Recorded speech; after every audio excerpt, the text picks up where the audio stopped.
Hey, Jack. Hey, Trevor, how are you? I'm doing great. Welcome back to Hey, Jack, Leadership Reflections with Jack Nehlig. Jack, I'm not going to let you off easy today. I have a really interesting topic. I've had this on the list, waiting to talk to you about this. And it's really about decision making and more so decision making under pressure. In leadership, we're making constant decisions daily. A lot of these are under pressure. How can we make decisions under pressure, but more so, how do we make these, how do we make confident calls or confident decisions, especially when we have limited information? We're kind of always balancing speed versus quality, especially depending on the nature of what the Yeah. decision is about. Do you have any thoughts on that? Yeah. So I think I would counter one thought you said there that, a lot of your decisions are under pressure as a leader. I think it's the other way around. Probably 80% of your decisions you're doing in the flow and they're simple things.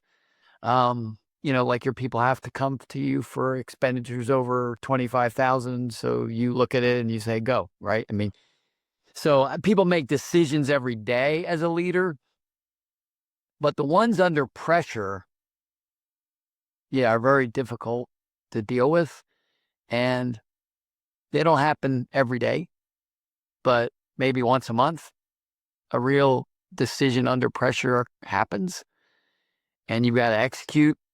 And it's a tough art, if you will. So anyway, it's a good topic. I agree. It's a good topic. Um, First of all, I think everybody should realize decisions under pressure are hard and it isn't easy. So if you face one and it doesn't feel good, that's okay. I mean, it's this, but it's the old. That's why they give you the big bucks. Your people are happy to give you that very difficult decision because they don't want to do it, or there's stuff surrounding you that is causing you to make a tough decision, a hard decision, one that's maybe too fast paced. So yeah, remember this. It's not going to always feel right. Number one, and number two, that's what you're paid for, is to make the tough decisions. So it's what we do. So my first recommendation when you face a tough decision, the and one that's probably under pressure, is you should look at it in the context of the vision and the mission and the purpose of the company.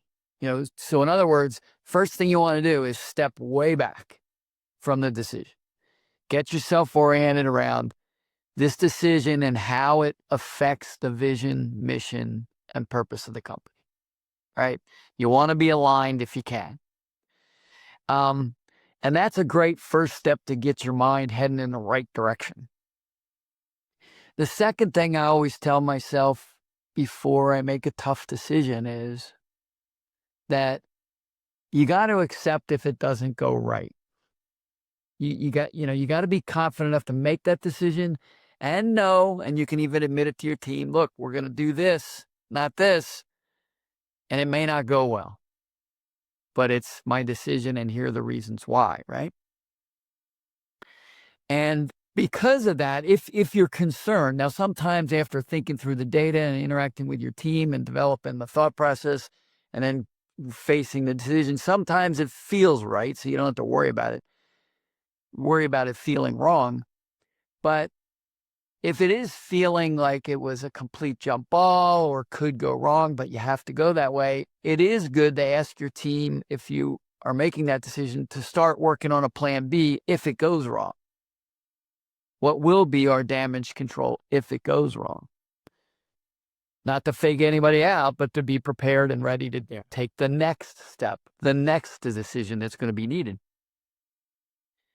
Um, and the other thing I would say on these tough decisions, usually it plays out in the next month or two, and you were either right or you were wrong. On all those wrongs, it's a pretty simple story. You go do postmortems with your team or your boss or whoever to figure out what went wrong, figure out why you made the decision the way you did. Um, and now I'd also give you two other thoughts on making those tough decisions? Keep in mind, sometimes, not always, and you can't overuse this one, by the way. So this is a caution and can actually be a problem. But sometimes no decision is the right decision. Very many times, no decision is not the right decision. Your people are coming for your decision. You need to make one. But sometimes in a big scenario that you're building and you're trying to understand the tapestry of this decision and all the implications that are going to happen when you make the decision, if you've given these two choices about your team, you might always consider a third choice, and that is if we do nothing. Because it gives you at least a baseline, and they're going to describe all the horrible things that are going to happen if you do nothing. And then compare them to the horrible things that are going to happen if you do something. Right? So I always thought through secretly, privately, most of the time, not out loud with everybody, but what would be the consequences if I did nothing? Just kick the can down the road. Okay. Now, again, do not use that. No one should use that as a normal operating methodology, because I know managers have been highly criticized for never making good decisions or never making decisions. And that's right. They should be criticized because their job is to help make decisions. So, but in the big tough ones, keep in mind a no decision scenario, because it might actually be right in the end. And then the other thing you can do, other than analyzing the decision and making the hard decision, is if you really aren't comfortable with it, you can punt up. You can... Can you explain that further? Yep. You can go to your boss and say, look, boss, I know this is my decision to make. It's under my responsibility, but I need to describe for you a scenario on my options because I'm not comfortable making this decision. And you go to your boss, and sometimes the boss will listen to the story with you, recommend the path or recommend one further action to go get more data or something. Or they might just say, well, if you really want me to make this decision for you, I will. Now, again, that's one you don't want to abuse. But really, from time to time, that's the right thing to do, because you're also in that process filling your boss in on what's about to happen. Yeah, very important. And they may not know what's about to happen. Because even your boss at that point might say, wait a minute, we're also going to affect this other area of the company too. Maybe I better talk to my peer, get their feedback. And then all of a sudden, your boss is sort of semi-owning it, goes to his or her peer, they discuss it, they come back, give you some more information, or they tell you, hey, we like plan number 2 and we'll back you. You know what I mean? And all of a sudden, you've gotten this sort of semi-monkey off your back. You didn't, but you went to your boss and got a lot of feedback and or said to them you just weren't comfortable making that decision. And that might be the right thing to do there too. So that's probably it. You know, there are frameworks in companies that talk about how to make decisions. And those frameworks typically are just a lot of basic feedback templates and getting information and making sure you have alternatives. And then in good project management work, there are these great spreadsheets where you weight criteria and fill in data and compare option A, B, and C. But those really aren't the kind of decision we're talking about, I don't think. I think these are decisions that kind of happen because nothing fits. You know, the system isn't working for this decision. And you have to rely on your judgment, and someone has to make the out-of-process decision that's got to be done. So I don't know. Those are my reflections on making difficult decisions or making decisions that have some high impact. Yeah, I think those are great inputs and considerations as well. I love the one about punting up. The first thing I think of is that you had referenced it then is it keeps everybody in the loop.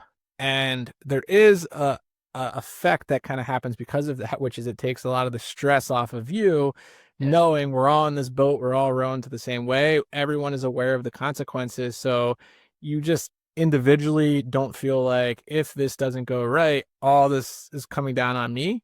There's a lot to be said about getting everybody on board. Everybody understands the consequences. I will add to this that there's really two things here that I did and still do today going through decisions. The first that's the most helpful is that I try to think of the second order consequences. You had mentioned, this might affect other departments or other individuals. I like to think of this as well as, okay, there's more to this decision than meets the eye. And I remember in a lot of the all employee meetings, one a year, you used to always say, there's another story to be told here when we review data and so forth. And I kind of like to think of that as, hey, with this decision, what are just some second order consequences here that this will impact downstream? Because that could also then factor into the upside if things go right, or even the downside accordingly. The second thing that somebody mentioned this to me early in my leadership career when it comes to decisions. They had mentioned I was going through a scenario with a decision to be made, and I said, I'm kind of struggling with this because I don't want to be wrong.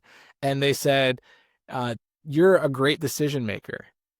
And it kind of didn't click a little bit. And I probed a little bit further, and they said, you're a great decision maker, not based on the results that you have on the decisions, but through the process and the due diligence that you take.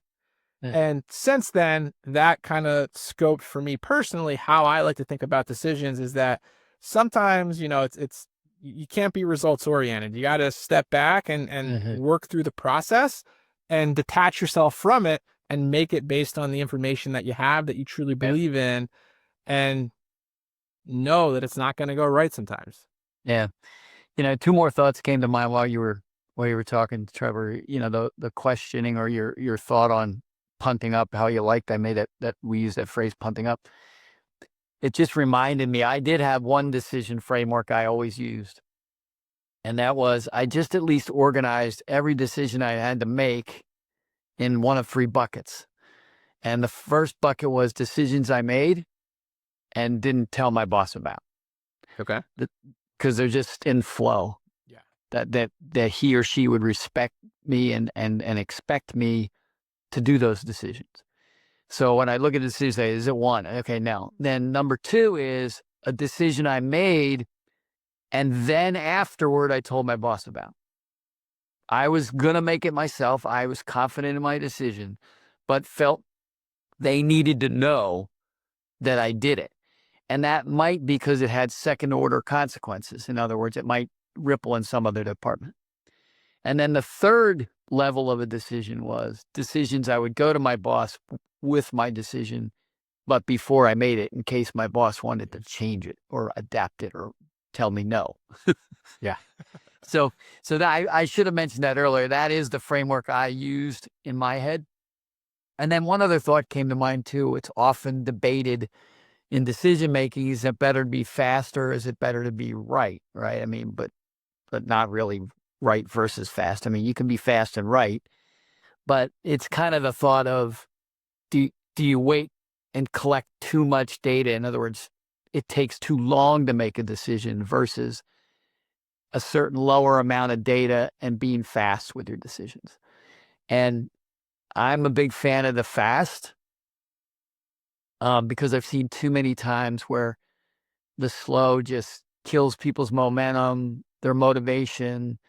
The problem gets worse. Lots of weird things happen. If you keep sending them back, get me more, get me more, get me more, get me more, loops. It's okay. I always felt it's okay to ask them to go get one more. I always had a one more rule. Like they brought me the data. We looked at the scenario. We all talked about it. And then I said, well, okay, look, I'm not comfortable yet unless you get me this one more piece of data. More. And they would come back and I'd say, look, when you give me that data, I promise you I'll make the decision. And then 2 days later, they come running back. They got the data.